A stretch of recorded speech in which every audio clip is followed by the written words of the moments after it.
Hello दोस्तों, welcome back to GK master classes. कैसे हैं आप सब लोग? आई होप आप सभी ठीक होंगे। तो दोस्तों, आज हमारा जो लेक्चर रहने वाला है ये इंडियन पॉलिटी पे है।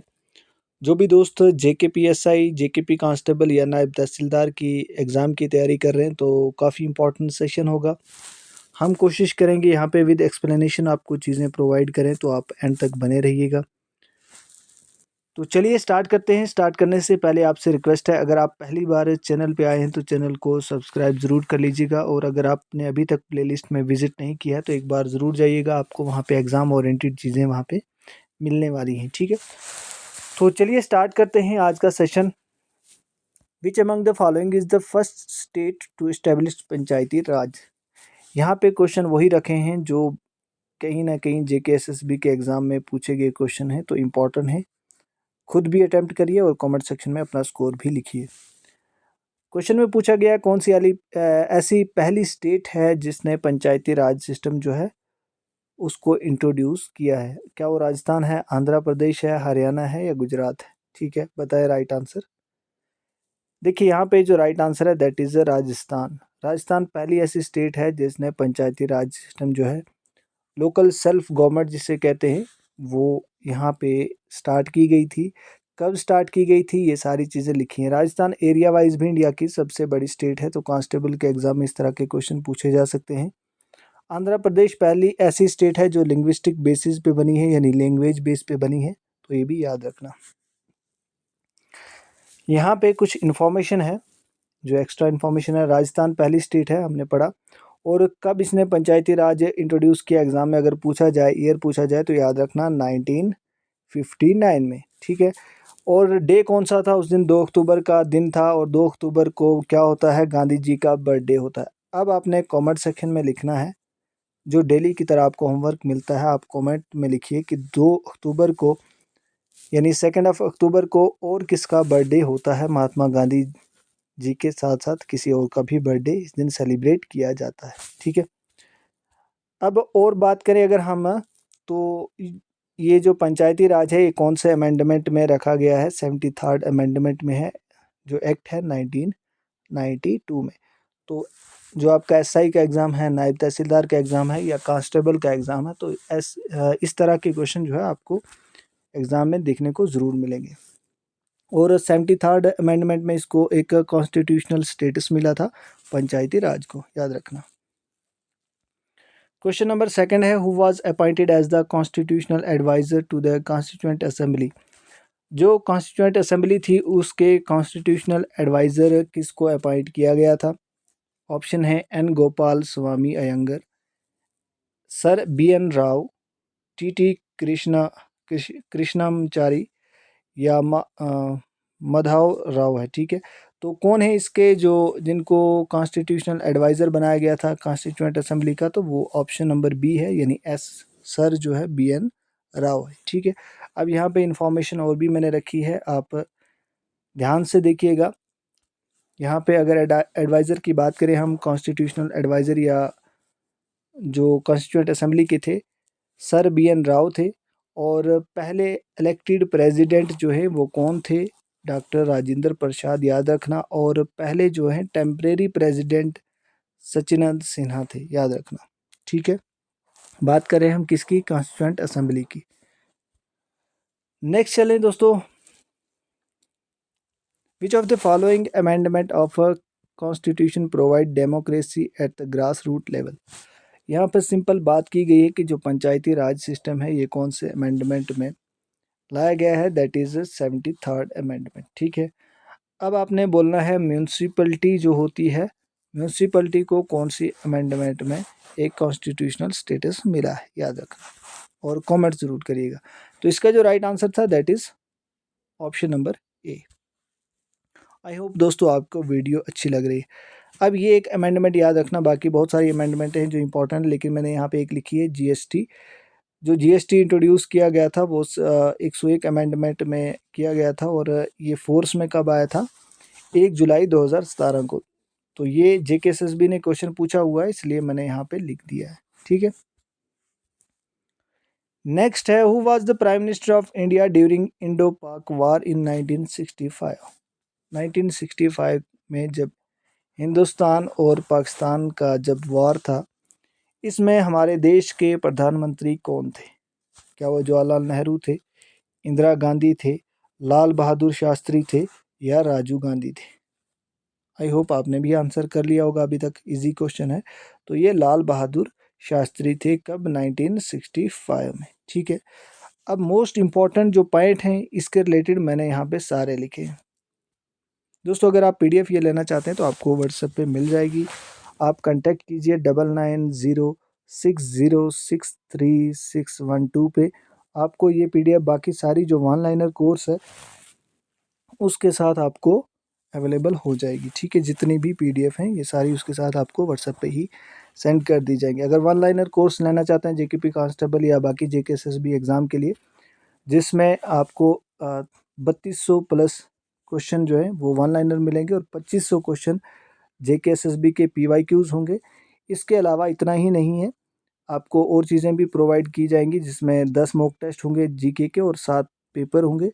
350 जो है वो Jammu Kashmir with special reference to Jammu and Kashmir के क्वेश्चन होंगे। आपको जस्ट 99 में प्रोवाइड कर दिए जाएंगे। व्हाट्सएप पे आपको मैसेज करना, फिर से मैं नंबर दे रहा हूँ 9906063612 पे मैसेज कीजिए।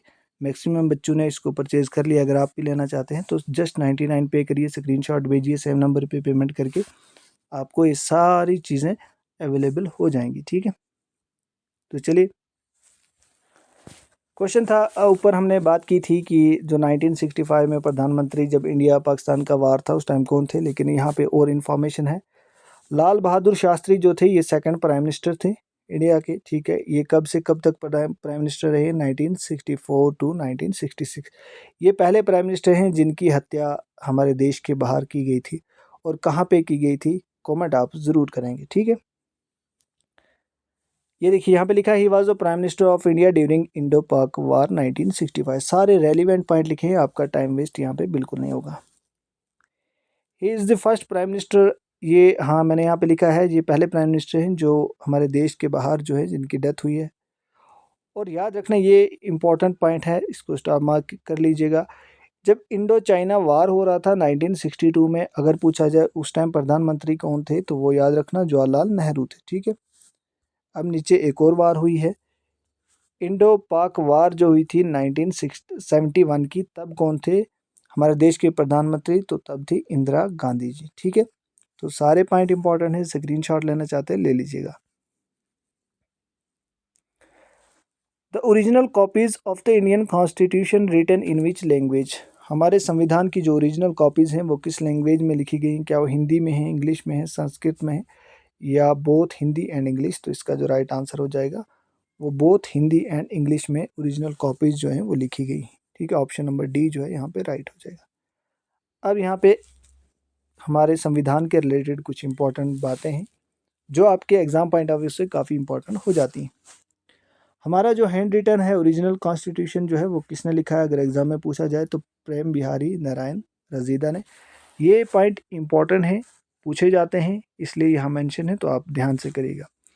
आज अगर हम बात करें, आज कितने पार्ट्स हैं हमारे इंडियन कॉन्स्टिट्यूशन में? 25 पार्ट हैं और 448 आर्टिकल्स हैं और 12 शेड्यूल्स हैं। ठीक है, अब आपको कमेंट और करना है, जो भी होमवर्क मिलता है ना आप ज़रूर कमेंट किया करें। उससे क्या होगा ना, जब आप टाइप करते हैं कोई चीज़ तो आपको भूलती नहीं है, वो बहुत टाइम तक आपको याद रहती है। और जब आप पता भी नहीं होता सर्च करते हैं गूगल वगैरह तो वो चीज़ें याद रहती हैं आपको। ठीक है, तो ज़रूर कमेंट करें, अच्छा लगता है, हमें भी मोटिवेट होते हैं। अच्छा चलते हैं नेक्स्ट। 12 शेड्यूल है हमारे इंडियन कॉन्स्टिट्यूशन में और हमारा कॉन्स्टिट्यूशन जो है लेंथीएस्ट है, या लॉन्गेस्ट भी कह सकते हैं, बट लेंथीएस्ट है। जो जितनी भी सॉवरेन कंट्री हैं, ठीक है, उनमें सबसे बड़ा हमारा लेंथीएस्ट कॉन्स्टिट्यूशन है जो वर्ल्ड में सबसे बड़ा है लिखा हुआ। ठीक है, अब और चीज़ें जो एग्ज़ाम पॉइंट ऑफ व्यू से इंपॉर्टेंट हो जाती हैं, कांस्टेबल हो, जेकेपीएसआई, कोई भी एग्ज़ाम हो, हमारी जो असेंबली बनी थी जिसने संविधान बनाना था, वो असेंबली 9 दिसंबर 1946 में बनी है। और उसने क्या करना था, हमारा देश का संविधान लिखना था, और कितना टाइम लगा? 2 साल 11 महीने और 18 दिन हमारे संविधान का फाइनल ड्राफ्ट बनाने में, पूरा कंप्लीट करने में इसको लगे थे। याद रखना ये दिन जो है कितने लगे हमारा संविधान हमारा देश का आइन बनाने में। उसके बाद हमारा देश जो है हमारा जो कॉन्स्टिट्यूशन है वो कंप्लीट हुआ कब? 26 नवंबर 1949 को। ठीक है, एग्जाम में पूछा जाता है, इन दो डेट से कंफ्यूज नहीं होना। इस दिन हमारा संविधान रेडी हुआ था बन के, लेकिन लागू नहीं होता। लागू 26 जनवरी 26 जैन 1950 को हमारा संविधान जो है वो लागू हुआ था। ठीक है, और 26 जनवरी को इसीलिए हम रिपब्लिक डे सेलिब्रेट करते हैं। ठीक है, आई होप आपको वीडियो अच्छी लग रही होगी। अगर अच्छी लग रही है, मैंने कोशिश की है आपको विद एक्सप्लेनेशन यहाँ पे प्रोवाइड करें। आप ऐसी वीडियो देखना चाहते हैं तो कंप्यूटर पे भी अवेलेबल है, आप प्लेलिस्ट में जाकर देखिएगा। जम्मू कश्मीर का अगर पढ़ना चाहते हैं या कोई भी आप जीके पोर्शन कंप्लीट करना चाहते हैं तो ज़रूर प्लेलिस्ट में एक बार विजिट करिए। सेपरेट प्लेलिस्ट हर एग्ज़ाम के लिए बनी हुई है। अब नेक्स्ट क्वेश्चन है, जो 8 शेड्यूल है हमारे संविधान में, अभी हमने पढ़ा 12 शेड्यूल हैं। ठीक है, 12 शेड्यूल में से जो 8 शेड्यूल है वो उसमें कितने लैंग्वेजेस के बारे में बात की गई है। ठीक है, ओरिजिनली कितने लैंग्वेजेस की बात की है पहले। ठीक है, तो याद रखना पहले जो है, अब यहाँ कंफ्यूज हो जाएंगे, मैक्सिमम सीधे 22 को टिक कर देंगे, लेकिन ऐसा नहीं है। यहाँ जो वर्ड है ना ये ओरिजिनली लिखा गया है, तो यहाँ 14 हो जाएगा। हमारा जो 8 शेड्यूल जब था तो उसमें ओरिजिनली पहले जो है 14 लैंग्वेजेस की बात की गई थी, लेकिन बाद में जब अमेंडमेंट होती है तो इसमें बहुत सारी चीज़ें ऐड ऑन होती हैं। मैंने सारी लिखी हैं। जो 14 पहले लैंग्वेज थी हमारे 8 शेड्यूल में, आसामी थी, बंगाली, गुजराती, हिंदी, कन्नड़ा, कश्मीरी, मलयालम, मराठी, ओडियाई, पंजाबी, संस्कृत, तमिल, तेलुगु और उर्दू थे। कब 8 शेड्यूल की बात की गई है? 1950 तक ये लैंग्वेजेस थी। उसके बाद ऐड ऑन होती गई। ठीक है, जिसमें ऐड ऑन कितनी हुई देखिए, सिंधी भी हुई, कोंकणी भी हुई, मणिपुरी भी हुई, नेपाली भी हुई, बोडो भी हुई, संथली भी हुई, मैथिली, डोगरी। और आज अगर हम बात करें तो आज हमारे इसमें कितने लैंग्वेजेस हैं? आज हमारे 22 लैंग्वेजेस हैं। ठीक है, याद रखना आज हमारी 22 लैंग्वेजेस हैं 8 शेड्यूल में, लेकिन ओरिजिनली 14 लैंग्वेज जो है वो मेंशन थी। कंफ्यूज नहीं होना, एग्जाम में क्वेश्चन को ध्यान से पढ़ना। फिर बाद में आप बोलते हैं कि नेगेटिव मार्किंग हो गई, हमारे नेगेटिव अटेम्पटेशन ज़्यादा हो गई, मार्क्स कटे हैं, तो इसी वजह से करते हैं। नेक्स्ट है, what is the minimum age for becoming a governor of the state in India. State का गवर्नर बनने के लिए कितनी उम्र चाहिए आपको? क्या वो 30 साल चाहिए, 25 साल, 45 ईयर्स या 35 ईयर्स? तो इसका जो राइट आंसर हो जाएगा ऑप्शन नंबर डी, यानी 35 साल आपकी उम्र होनी चाहिए अगर आप गवर्नर बनना चाहते हैं। ठीक है, चले next. Which of the following constitutional amendment provide for the right to education. ठीक है, राइट टू एजुकेशन जो है कौन से अमेंडमेंट में ये चीज़ें ऐड हुई हैं? 88 है, 89 है, 87 है या 86 है। मैंने वही क्वेश्चन लाए हैं जो JKSSB ने पूछे हुए हैं एग्ज़ाम में, तो इसलिए इम्पोर्टेंट है, ध्यान से एंड तक ज़रूर देखिएगा। और अगर ये PDF लेना चाहते हैं तो ज़रूर कांटेक्ट कीजिए आप 99 पे 9906063612 पे। ठीक है, आपको व्हाट्सएप पे कांटेक्ट करना है, ऑनलाइन कोर्स के साथ ये PDF भी मिल जाएगी। ठीक है, तो यहाँ पे बताइए एजुकेशन के रिलेटेड जो 86 अमेंडमेंट है इसमें जो है चीज़ें ऐड हुई हैं। अब यहाँ पे मैंने लिखा है जो 86 अमेंडमेंट है ये कब हुआ? 2002 में हुआ, और इसने राइट टू एजुकेशन जो है फंडामेंटल राइट्स में लिखा गया। और फंडामेंटल राइट्स कौन से पार्ट में है? एग्जाम में पूछा जाता है, पार्ट 3 में है। ठीक है, आई होप आपको चीज़ें क्लियर हो रही होंगी। नेक्स्ट है दोस्तों, which of the following is borrowed from USA। इनमें से यूनाइटेड स्टेट ऑफ अमेरिका से क्या चीज़ें लाई गई?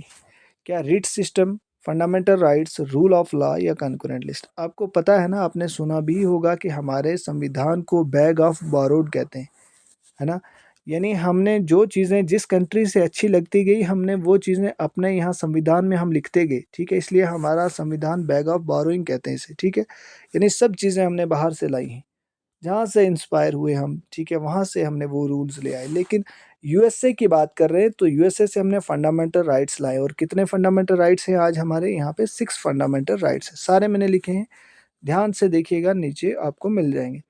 अब यहाँ पे हमने किस कंट्री से क्या चीज़ें लाई हैं, मोस्ट इंपॉर्टेंट हो जाती हैं पॉलिटी के लिहाज से। ठीक है, कोई भी एग्ज़ाम है आपका, writ system, single citizenship, office of जो कंट्रोलर एडिटर जनरल है, rule of law, parliament, form of government जो है ये हमने सिर्फ सारी यूनाइटेड किंगडम यानी ब्रिटेन से लाई है। ठीक है, याद रखना।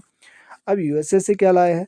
प्रेम्बल जो है आपके, judicial review, fundamental rights, impeachment system, function of vice president, ये सारा सिस्टम हमने यूएसए से बोरो किया है यानी वहाँ से लाया है। ऑस्ट्रेलिया से क्या लाया है? जो जॉइंट सीटिंग होती है पार्लियामेंट में, trade and commerce, concurrent list जो है ये हमने ऑस्ट्रेलिया से लाया है। ठीक है। फ्रांस से क्या है, पूछा गया था एक एग्जाम में, जो रिपब्लिक सिस्टम है, ideal of liberty, equality, fraternity, ये सारी चीज़ें हमने फ्रांस से लाई है। अगर आप स्क्रीनशॉट लेना चाहते हैं तो ले सकते हैं। रशिया से क्या लाया है? Fundamental duties. ठीक है, रशिया को यूएसएसआर कहते हैं, बाद में ये डिसइंटीग्रेट हो गया था और बहुत सारी कंट्रीज से बनी थी। 5 ईयर प्लान जो आप इकानमी में पढ़ते हैं तो ये भी कहीं ना कहीं रशिया से ही हमने इंस्पायर होकर यहाँ आपने लाया है। ठीक है। नेक्स्ट है, in which part of the constitution of India we find the provision relating to citizenship. अब जो नागरिकता है, सिटीजनशिप, एक शहरी का दर्जा मिलता है, वो चीज़ें कौन से पार्ट में डिस्कस की हैं संविधान के? कितने पार्ट हैं हमने पढ़े थे? 25 पार्ट हैं आज। 25 पार्ट में से कौन से पार्ट में इस संविधान इस सिटीजनशिप की बात की गई? तो ये पार्ट सेकंड है। पार्ट थर्ड की बात करें हम, अगर पार्ट थर्ड में हमने पढ़ा था फंडामेंटल राइट्स है, लेकिन यहाँ पे जो आंसर हो जाएगा ऑप्शन नंबर बी है। ठीक है दोस्तों, अगर आपको लगता है यहाँ मेहनत की है इस पीडीएफ पे तो आप ज़रूर लाइक बटन को प्रेस कर दीजिएगा और बने रहें, आराम से इत्मीनान से देखिएगा। देखिए यहाँ पे अगर आर्टिकल का एग्जाम में पूछा जाए कि सिटीजनशिप के रिलेटेड आर्टिकल कौन सा डील करता है, तो ये है 5 to 11 यानी 5 to 11 डील करता है, और पार्ट कौन सा है? पार्ट सेकंड है। ठीक है। अब कैसे जो है एक इंसान सिटीजनशिप को एक्वायर्ड कर सकता है या ले सकता है, हासिल कर सकता है, तो 5 तरीके हैं उसके पास। अगर इंडिया की उसको नागरिकता लेनी है, इंडिया का शहरी बनना है, और ये सिटीजनशिप एक्ट 1955 में ये चीज़ें लिखी गई। अगर आपका जन्म हिंदुस्तान में होता है तो आपको नागरिकता मिल जाती है। आपके पुरख यानी आपके जो फोर फादर्स हैं, अगर उनका जन्म यहाँ पे है तो मिल जाता है। अगर आप की यहाँ पे रजिस्ट्रेशन हुई है तो आपको मिल जाएगी। अगर मतलब पहले से ही हैं आप ऑलरेडी, तो वो तो नेचुरलाइजेशन है। अगर कोई इंडिया किसी टेरिटरी को, किसी एरिया को मतलब अटैक करके अपने अंडर ले लेती है, तो वो वहाँ पे इंडिया अगर रूल करती है तो वहाँ के लोगों को नागरिकता जो है वो मिल जाती है। तो 5 तरीके हैं, स्क्रीनशॉट ले लीजिएगा। नेक्स्ट है, what type of citizenship is provided by the constitution of India. क्या हमारे संविधान में किस तरह की नागरिकता दी जाती है? ठीक है, शहरी का दर्जा, क्या वो सिंगल सिटीजनशिप है, क्या रीजनल सिटीजनशिप है, ड्यूल सिटीजनशिप है, या टेम्परेरी सिटीजनशिप है। ठीक है। आर्टिकल 370 से पहले हमारे जम्मू कश्मीर में यहाँ ड्यूल सिटीजनशिप थी। ठीक है, वो याद रखना, लेकिन उसके बाद अब सिंगल सिटीजनशिप है। तो यहाँ पे इंडिया की बात करें तो सिंगल सिटीजनशिप है। ठीक है।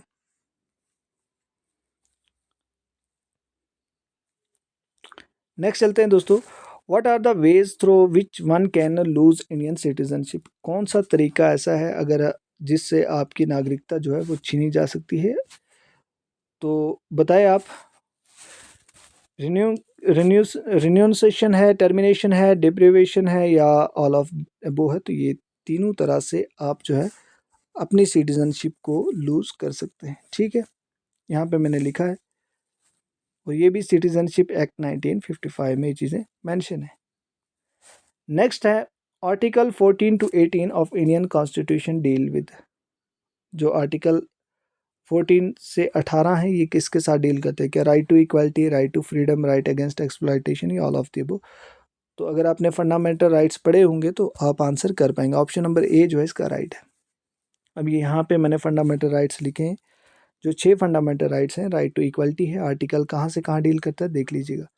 अब इसमें भी कुछ सब कैटेगरी आती हैं, तो कोशिश करेंगे हम उनको भी वन बाय वन एक्सप्लेन करें। राइट टू फ्रीडम है, आर्टिकल 19 to 22 है। राइट अगेंस्ट एक्सप्लॉयटेशन है, right to freedom of religion है, देख लीजिएगा article. Cultural and educational rights, right to constitutional remedies, article 32। ठीक है, जिसे तो दोस्तों आज की इस सेशन में इतना ही। आई होप आपको पॉलिटी का यहाँ से कुछ सीखने को मिला होगा। मैंने कोशिश की है एमसीक्यूज़ के साथ काफ़ी एक्सप्लेनेशन रखी है कि आपका यहाँ से अच्छे से कवर हो जाए। अगर नायब तहसीलदार के लिए पढ़ रहे हैं, कांस्टेबल, पटवारी, जूनियर असिस्टेंट, जेकेपी, कोई भी जेकेपीएसआई, तो सभी एग्ज़ाम के लिए काफ़ी बेनिफिशियल है।